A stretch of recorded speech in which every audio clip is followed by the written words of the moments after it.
Assalamualaikum warahmatullahi wabarakatuh. Halo teman-teman, kali ini kita akan belajar cara membuat kalimat efektif. Mulai dari pengertiannya, ciri-ciri sampai dengan contohnya. Kita mulai dari pengertian kalimat efektif. Kalimat efektif adalah kalimat yang disusun dengan baik sehingga dapat dipahami oleh pembaca. Agar kalimat menjadi baik dan mudah dipahami, maka harus memenuhi beberapa syarat atau ciri-ciri, diantaranya yang pertama, menggunakan ejaan yang berlaku. Termasuk di dalamnya penggunaan huruf kapital, tanda baca seperti tanda koma dan titik, serta penggunaan kata baku. Sebagai contoh, ayah pergi ke apotik. Kalimat ini merupakan kalimat yang tidak efektif. Dalam kalimat tersebut, penggunaan kata ayah seharusnya diawali huruf kapital karena sebagai awal kalimat. Pada kata ke apotik terdapat dua kesalahan. Kesalahan yang pertama, penulisan ke diikuti keterangan tempat, maka harus dipisah. Kemudian kesalahan yang kedua, penulisan kata apotik merupakan kata tidak baku. Kata bakunya menggunakan huruf E, yaitu apotik. Jadi kalimat efektifnya menjadi seperti ini. Ayah pergi ke apotek. Kemudian ciri yang kedua yaitu kita harus menghindari penggunaan kata yang bermakna sama. Contohnya, para tamu-tamu mulai berdatangan. Para ini sudah berarti banyak.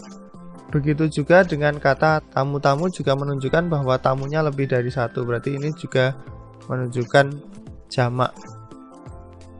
Maka kita bisa memilih salah satunya. Pilihannya seperti ini. Para tamu mulai berdatangan atau tamu-tamu mulai berdatangan. Kemudian ciri yang ketiga, tidak bermakna ganda. Contohnya, guru baru pergi ke kantor. Kalimat tersebut bisa bermakna ganda, yaitu guru sedang pergi ke kantor atau guru yang baru sedang pergi ke kantor. Jadi pemilihan katanya harus tepat, misalnya seperti ini. Guru sedang pergi ke kantor, atau yang kedua, guru yang baru sedang pergi ke kantor. Jadi tidak ada makna ganda dari kata-kata tersebut. Kemudian yang keempat, pemilihan kata yang tepat. Contohnya, rumah itu sedang dibuat. Penggunaan kata dibuat tidak cocok digunakan untuk kata rumah. Jadi kalimat efektifnya seperti ini. Rumah itu sedang dibangun. Jadi dibuat itu seperti kue, makanan itu dibuat. Sedangkan kalau rumah itu dibangun. Ciri yang kelima adalah harus konsisten. Contohnya, sampah harus dipilah, dibuang, dan mengolah dengan benar.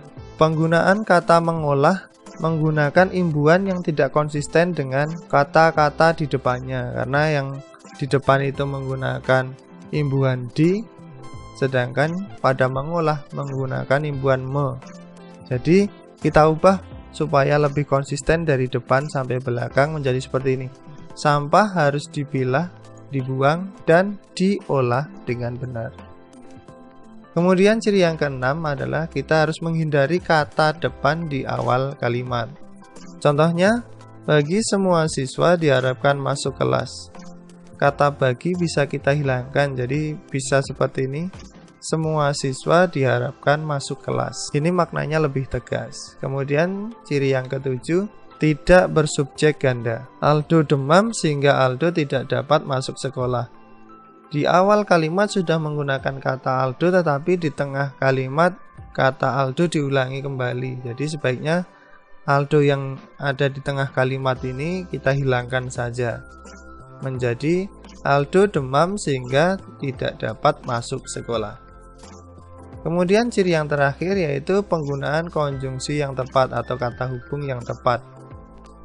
Contohnya, ibu yang berbelanja sayur di pasar. Kata yang di depan predikat akan menyebabkan perluasan kalimat. Jadi sebaiknya seperti ini saja. Ibu berbelanja sayur di pasar. Jadi itu teman-teman, paling tidak ada 8 syarat atau 8 ciri-ciri agar kalimat yang kalian buat itu menjadi kalimat yang efektif. Semoga video ini bermanfaat. Sampai jumpa di video-video berikutnya. Assalamualaikum warahmatullahi wabarakatuh.